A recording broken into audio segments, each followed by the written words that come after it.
কিছুদিন আগে আমরা দেখতে পেরেছিলাম ফ্রান্সের সরকারের প্রধানমন্ত্রী ম্যাক্রো বিশ্বনবীকে নিয়ে কটূক্তি করেছিল।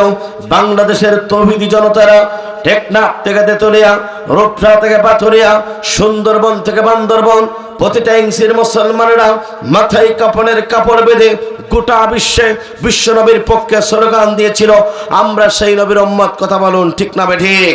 এখানে শেষ নয় প্রিয় বন্ধুরা, আপনারা আমার বিশ্বনবী আখিরি জামানার নবী, যে নবীর চেহারা দেখলে পরে এতিম সন্তানগুলো পিতা হারানোর বেদনা ভুলে যেত, যে নবীর চেহারা দেখলে পরে বিধবা তাদের স্বামী হারানোর বেদনা ভুলে যেত, যে নবীর চেহারা দেখলে পরে খোদাত্ম সাহাবীগণ খোদা নেবার হয়ে যেত, ওই নবী যখন এই জমিনে কালেমার দাওয়াত দিয়েছিল, আবু জেহেল সরকার মিথ্যা মামলা খেয়ে দীর্ঘ 29 মাস কারাবরণ করেছিল।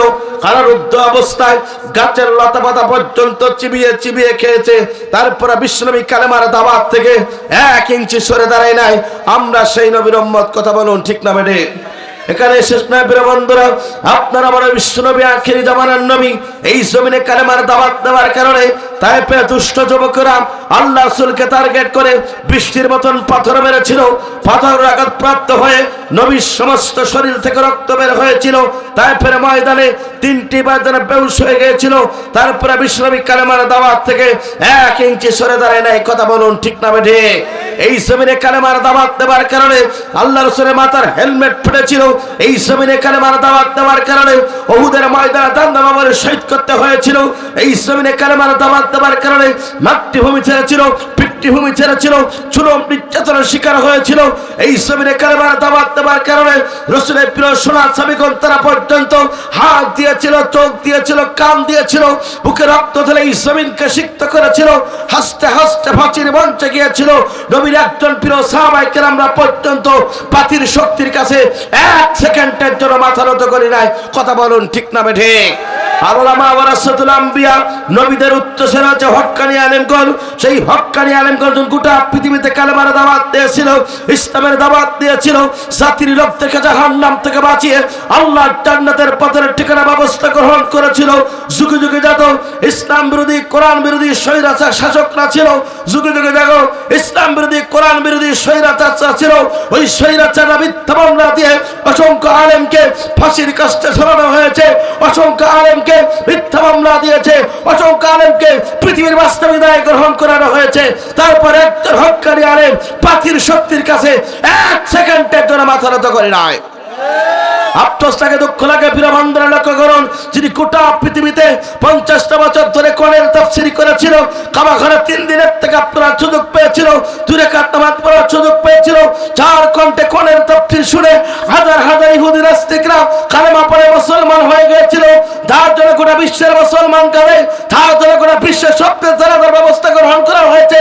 জাতির শ্রেষ্ঠ সন্তান, জাতির শ্রেষ্ঠ তাফসীর করো কোরআনের পাখি আল্লামা সাঈদী পর্যন্ত এই জমিনে কালেমার দাওয়াত দেওয়ার কারণে ওই 4 ইমরা 13টি বছর ধরে মিথ্যা মামলা দিয়ে অন্ধপক্ষের জীবন যাপন করিয়ে ভারতকে খুশি করার জন্য ইনজেকশনের মাধ্যমে বিষ প্রয়োগ করে 18 কোটি মুসলমানের সম্মুখে কোরআনের পাখি আল্লামা সাঈদীকে হত্যা করলো।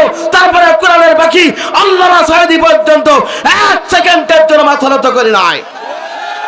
সুতরাং বিশ্বনবীর মতন করে যদি আপনার আমার রক্ত দেওয়া লাগে, নবীর মতন করে যদি হাত দেওয়া লাগে, নবীর মতন করে শরীর থেকে রক্ত বের করতে হয়, নবীর মতন করে যদি অনুহুতমন্দের মতন করে দান্দা ভাবে শহীদ করতে হয়, শুধু তাই না, নবীর প্রিয় সাহাবায়ে কেরামদের মতন করে যদি হাত দিতে হয়, চোখ দিতে হয়, কান দিতে হয়, বাংলাদেশি আলেমদের মতন করে যদি রক্ত দেওয়া লাগে, জীবন দেওয়া লাগে, ফাঁসির কাস্টে ঝোলা লাগে, কোরআনের পাখি আল্লামা সাঈদীর মতন করে যদি রক্ত দেওয়া লাগে, জীবন দেওয়া লাগে, রক্ত দেব, জীবন দেব, কিন্তু এই কোরআন ছাড়বো না। কারা কারা?